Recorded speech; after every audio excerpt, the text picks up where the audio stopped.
Welcome to Eye on Africa. I'm Clarisse Fortuné, and these are the top stories from across the continent. Djibouti votes this weekend. The country has positioned itself as a key player in global military strategy with various bases on its soil. But the expansion of the war on Iran threatens to close the Bab al-Mandeb Strait and make Djibouti the next hotspot. History in the making. Pope Leo is set to become the first head of the Catholic Church to visit Algeria on a 3-day trip next week. His mission to build bridges between the Christian and Muslim worlds. And it's a dream come true for Guinea Bissau. The Bijagos Archipelago is now part of UNESCO's World Heritage List. 88 islands are known to be home to the only colony of saltwater hippos in the world.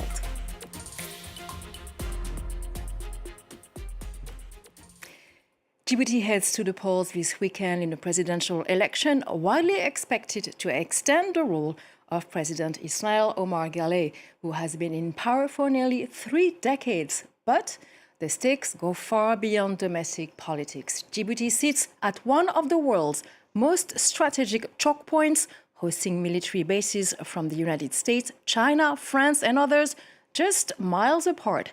And as tensions escalate in the Middle East, the nation is once again at the center of global security calculations.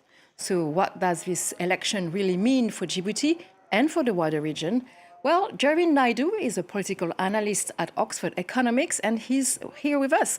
So welcome back, Jarvin. This election seems like a done deal. So how would you describe the current political landscape in Djibouti today? Yeah, thanks, Clarisse. Very much so a done deal. President Ismail really doesn't face any challenges. He's been in power since 1999. He was handpicked by his uncle and has won several elections, removed term limits.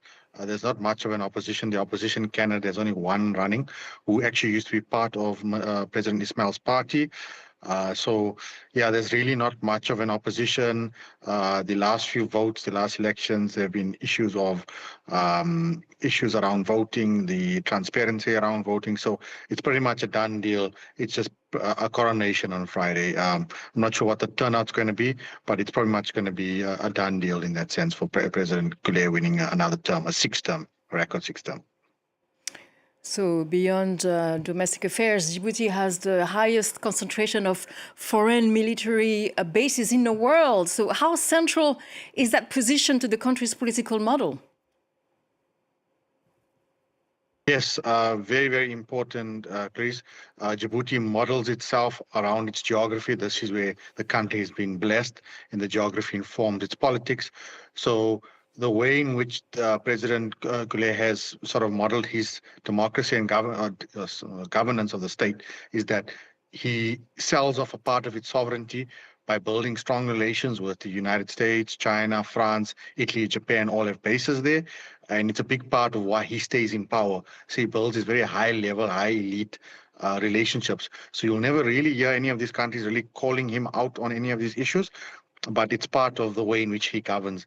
And again, the location of Djibouti, close to the Bab al-Mandeb Strait, the Gulf of Aden, the Suez Canal, 12% of global trade goes through that part of the world. So it's very, very important in building strong ties with foreign partners.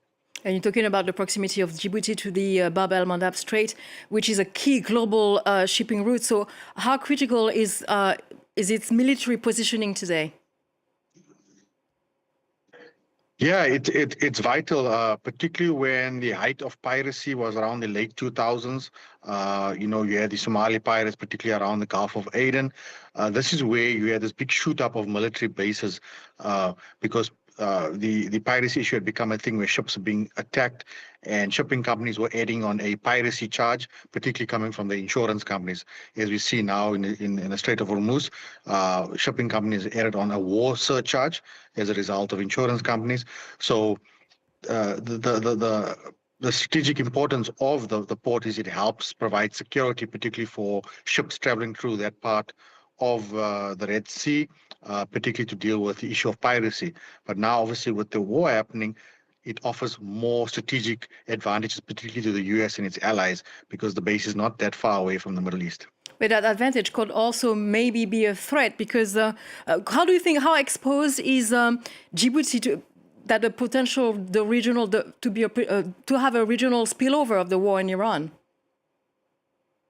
Oh, 100% there is definitely. As we've seen, Iran have said many times they would strike any US allies. We've seen this with the Gulf countries. They've been targeting any US bases in the Gulf. And Djibouti is not that far compared to other parts of the world. There were rumors a couple of weeks ago that the Iranians had fired missiles towards Diego Garcia, which is in the Indian Ocean, closer to my side of the world. That's closer to Mauritius and Madagascar. And there were concerns that they might strike there. So there's a real concern that if Iran wants to show more of their military might, they could definitely strike Djibouti. And the fact that Djibouti hosts all of these bases, it will be a target going forward in the future. If even militants, they tend to target foreign national bases. And remember, Djibouti is also in the Horn of Africa. It's a hotspot for terrorism. So it will always be a risk to the country to opening itself up to all of these foreign partners, as well as selling off a part of its political and economic sovereignty. And go back to these military bases. So there's rival powers like the US and China operating side by side. So how does Djibouti balance this relationship? Yeah, I think that's a very tricky one, Trace. In the last few years, we've seen Djibouti moving a bit closer to the Chinese. I think the way in which it's working now, it's balancing it in such a way that both these countries, particularly, China has a very strict, they don't intervene in domestic politics, so they really wouldn't say anything about the democratic situation in there. The United States, under its current presidency, is very transactional. So the way in which Djibouti is balancing it off, it works in a very transactional manner.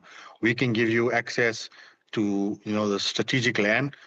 So the United States and China are actually paying rent to use the bases and generating revenue for Djibouti. So the way in which it balances is that it's just taking some kind of value out of it. It doesn't really take its hand or involvement in any of the conflicts. Also, Djibouti doesn't have a massive military presence, so it really can't push back. So it just uses the location to see how transactional it can be. As many African countries are, they have to see how they can work in a global world where they need to see how they can transact. Thank you very much once again for analysis, Shervin Naidu, political analyst at Oxford Economics. Thank you again. Thank you. Now, South African President Cyril Ramaphosa has received the credentials of the new U.S. ambassador, Brent Bozell, amid tension between Pretoria and Washington. Bozell, a conservative commentator and ally of Donald Trump, has had a rocky start since taking up the post in February, drawing criticism over remarks on South Africa's racial policies and court rulings. At the ceremony, he struck a more diplomatic tone, praising the country and vowing to deepen ties between the two countries. But Ramaphosa offered a subtle rebuke. Take a listen. Whenever I send our ambassadors and or high commissioners to various countries, I always make it a point to inform them that they should never criticize their host countries publicly and in a confrontational manner, but should always seek to raise issues privately and constructively.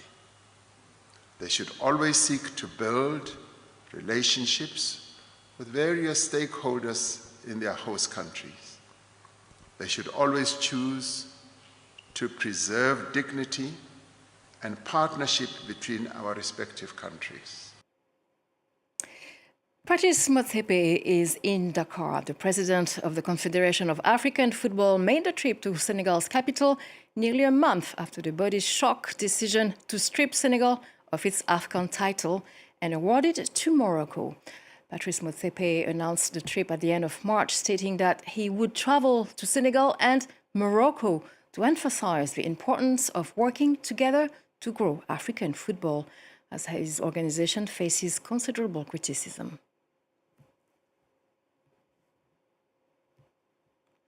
Now, history in the making. For the first time ever, the head of the Catholic Church will set foot in Algeria. Pope Leo embarks on a landmark 3-day visit from April 13 to 15, where he will meet with Algeria's Christian community and champion interfaith dialogue. The 70-year-old pontiff describes the trip as a chance to build bridges between the Christian and Muslim worlds. Emily Boyle reports. A last coat of paint, a splash of polish. All hands are on deck in Algeria in preparation for Pope Leo's historic visit. Outside Algiers' Basilica of Our Lady of Africa, locals share their excitement and their optimism.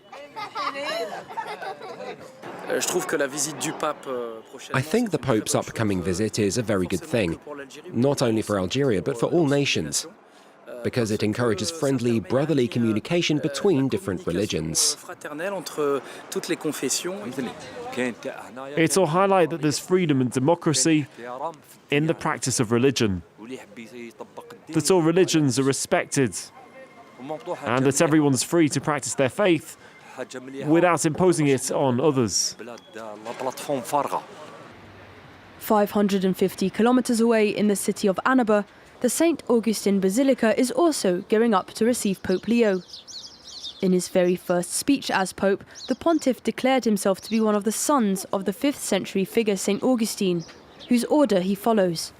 For the local priest, his visit is the highest form of appreciation.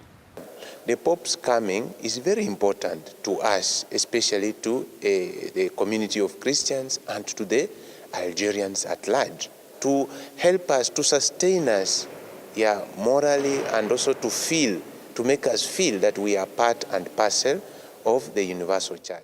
The trip will mark the first time a head of the Catholic Church has visited the North African Muslim-majority country. After Algeria, the Pope will be heading to Cameroon, Angola and Equatorial Guinea.